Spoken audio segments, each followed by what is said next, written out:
ముఖ్యమంత్రి గారు నేను రిక్వెస్ట్ చేస్తా ఉన్నా, మీరు కొంచెం సేపు రాజకీయాలు పక్కన పెట్టండి. మీరు రైతు భరోసా వేసినామన్నారు, నిజంగా ఎవరికి వస్తలేదు వాస్తవానికి. అది మీకు ఎవరైనా మీ నాయకులు చెప్తున్నారో చెప్తలేదో మాకు తెలియదు, మేము చెప్తా ఉన్నాం వస్తలేదు. రెండవది రైతు రుణమాఫీ చేసినామంటారు, ఎవరికి రాలేదు. పైగా ఇది మహబూబాబాద్లో ట్రైబల్ జిల్లాలో ఏం జరుగుతుందంటే కుటుంబంలో ఉన్న ప్రతి ఒక్కరు వ్యవసాయంలో ఉంటారు. అంతకుముందు కేసీఆర్ గారు రైతు బీమా ఇచ్చారు. రైతు బీమా ఏంగానే అప్పటి వరకు 2 ఎకరాలు ఒకటే పెద్ద ఆయన పేరు మీద ఉంటుండే, బీమా వస్తుంది కదా అని ఇప్పుడు కుటుంబంలో 4 ఉంటే 4 పేరు మీద కూడా కుటుంబ సభ్యులందరూ చేసుకున్నారు.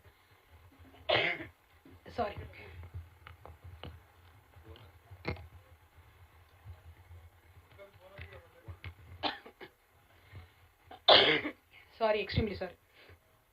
4 పేరు మీద భూమి చేసుకున్నారు.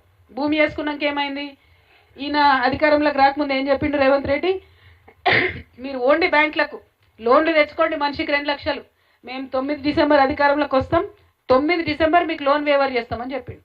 చెప్తే పాపం అమాయకపు గిరిజనులు దారుణాతి దారుణంగా మోసపోయి ప్రతి ఇంటికి ఇవాళ 8 నుంచి 10 లక్షలు అప్పు ఉన్నది. ఏది రుణమాఫీ? దయచేసి రుణమాఫీ చేయమని నేను కోరుతా ఉన్నా. ఇవాళ నిన్న యువ రైతు చచ్చిపోయిందంటే ఊరికే చచ్చిపోలే, ఈ కష్టాలు దయచేసి మీరు గమనించమని నేను కోరుతా ఉన్నా. ఇక బోనస్ కాదు, అది బోగస్ అనాలి దాన్ని, బోగస్. ఎందుకోసం అంటే సన్నవాట్లకు బోనస్ ఇస్తామని చెప్పారు, 10% మందికి కూడా ఇవ్వలే.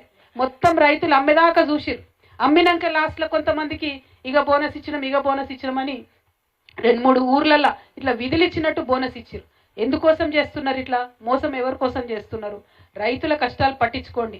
మిర్చి రైతులకు ఎట్లయితే మీ పక్క రాష్ట్రం ముఖ్యమంత్రి చంద్రబాబు నాయుడు గారు ఢిల్లీకి పోయి ఆయన లొల్లి వేసి ధర అడుగుతా ఉన్నాడో, మీరు కూడా ఢిల్లీకి పోండి.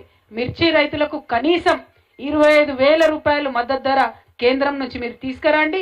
ఖచ్చితంగా 25,000 లేకపోతే వాళ్ళ గిట్టుబాటు కాదు. ఎందుకంటే ఒక్కొక్క ఎకరానికి పెట్టుబడే 2-3 లక్షలు అయిపోతుంది. ఆఖరికి మిర్చి పంట తెంపాలంటే కూడా 1,00,000 రూపాయల ఎకరానికి అయ్యే పరిస్థితి ఇవాళ ఉన్నది. కాబట్టి ఆ విషయాన్ని దయచేసి ఆలోచన చేసి సీరియస్గా కన్సిడర్ చేయండి. మిర్చి రైతుల కష్టాలు, పసుపు రైతుల కష్టాలు, ఇక దీని మీద మీరు ఆలోచన చేయాలి తప్పితే ఏది పడితే అది కాదు. ఈ మహబూబాబాద్ జిల్లా కేసీఆర్ గారి ఆధ్వర్యంలో ప్రత్యేక జిల్లాగా రూపొందుకొని మరి మెడికల్ కాలేజ్తోని మెడికల్ ఫెసిలిటీతోని అద్భుతంగా 250 ఇంజనీరింగ్ కూడా 250 బెడెడ్ హాస్పిటల్ గ్రూప్ ఎందుకుంది.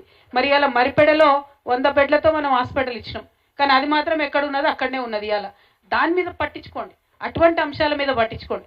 ఇంకా ఘోరం ఏంటంటే మొన్న మహబూబాబాద్ ఖమ్మం కలిసి వరదలు వచ్చినాయి. వరదలు వస్తే సీఎం గారిని హడావుడిగా తీసుకొచ్చి సీతారాం తండా అని చెప్పి, అది ఓన్లీ 25 ఇండ్లు ఉన్నాయి అంతే, ఎక్కువేం లేవు దాంట్లో. ఇప్పుడు రాంగరంగా మేము చూసుకుంటూ వచ్చినాం. ఆకేరు వాగుపోతే సీతారాం తండా అని ఉన్నది, ఓన్లీ 25 హౌసెస్ ఉన్నది. ఇవాళ నేను ఛాలెంజ్ చేసి చెప్తున్నా, సీఎం గారు పోయి మొత్తం ఆ తండా చూసి వెళ్ళిపోయాడు. ఏం చెప్పిండ్రు? మొత్తం ఇక్కడ తీసి మిమ్మల్ని ఇంకొక దగ్గర ఇండ్లు ఇస్తాం, రోడ్లు వేస్తాం, ఫెసిలిటీస్ ఇస్తామని చెప్పారు. ఇంతవరకు వాళ్ళకి ఏమి ఇవ్వలే. సీఎం గారు పర్యటనకు వచ్చే ముందు వాళ్ళు ఏమైనా వ్యతిరేకిస్తారేమో అని మనిషికి 10,000 వాళ్ళకి ఇంటికి ఇచ్చిర్రు తప్పితే ఇంతవరకు ₹1 ఇవ్వలే. ఆనాడు వరదలో ప్రజలు కష్టాల్లో ఉన్నప్పుడు అప్పుడు కూడా మోకాల్లోతు నీళ్లుంటే ఇవే మా ఆడబిడ్డలు, ఇవే మా బీఆర్ఎస్ నాయకులు, వీళ్ళే ముంగటుండి వరద బాధితులకు అండగా నిలిచిండ్రు.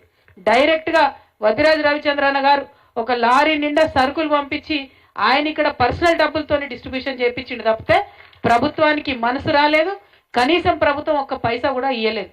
అంటే వరదలు వచ్చినా, కన్నీళ్ళు వచ్చినా, కష్టాలు వచ్చినా ఎప్పుడు కూడా మీతో నిలబడి ఉండేది ఈ గులాబీ జెండాని అన్న విషయాన్ని మళ్ళొక్కసారి మహబూబాబాద్ ప్రజలందరికీ కూడా తెలియజేస్తూ మరి వాళ్ళు ఇక్కడికి రావడం చాలా సంతోషం. వస్తూ కురవిలో ఆనాడు కేసీఆర్ గారు మొక్కుకున్నారు, తెలంగాణ వస్తే నేను బంగారు మీసాలు ఇస్తా అని చెప్పి ఆ భగవంతుడు దయామయుడు మన వీరభద్ర స్వామిని, భద్రకాళి అమ్మవారిని నేను దర్శనం చేసుకొని రావడం జరిగింది. మరి వస్తూ ఉంటే ఈ ప్రభుత్వం పెట్టినటువంటి ఫ్రీ బస్సుతోని మీ అందరికీ తెలుసు ఇబ్బందులు అవుతున్నాయి. మనమేం వ్యతిరేకం కాదు ఫ్రీ బస్సులు పెడితే, కానీ ఇలా పరిస్థితి ఏమైంది, వస్తుంటే మహిళలు చెప్తున్నారు రోడ్డు మీద, అక్క ఫ్రీ బస్ అని పెట్టిండ్రు, నేను మా ఆయన బస్సులో ఒక ఊరు నుండి ఇంకో ఊరు పోదామని బస్సు ఎక్కుదామంటే లేడీస్కేమో ఫ్రీ, ఎక్కుదామంటే సీట్ ఉండదు, మగవాళ్ళకేమో డబ్బులు పెట్టాలి, ఎక్కిన తర్వాత కూర్చుందామంటే సీట్ ఉండదు. ఎవరి కోసం పెట్టిండ్రు బస్సు, ఎందుకోసం పెట్టిండ్రు అర్థం కాని పరిస్థితి ఉంది. ఫ్రీ బస్ ఇస్తే ఇప్పటికీ ప్రభుత్వానికి సీరియస్గా వార్నింగ్ ఇస్తా ఉన్నాం మేము.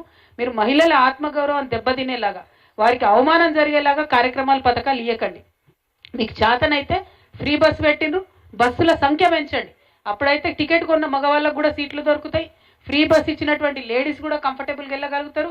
వికలాంగులకైతే పాపం వాళ్ళని చూసి డ్రైవర్ అక్కడ ఆపుతాడు బస్ స్టాప్ విడిచిపెట్టి, ఎందుకంటే ఎక్కించుకునే పరిస్థితి లేదు.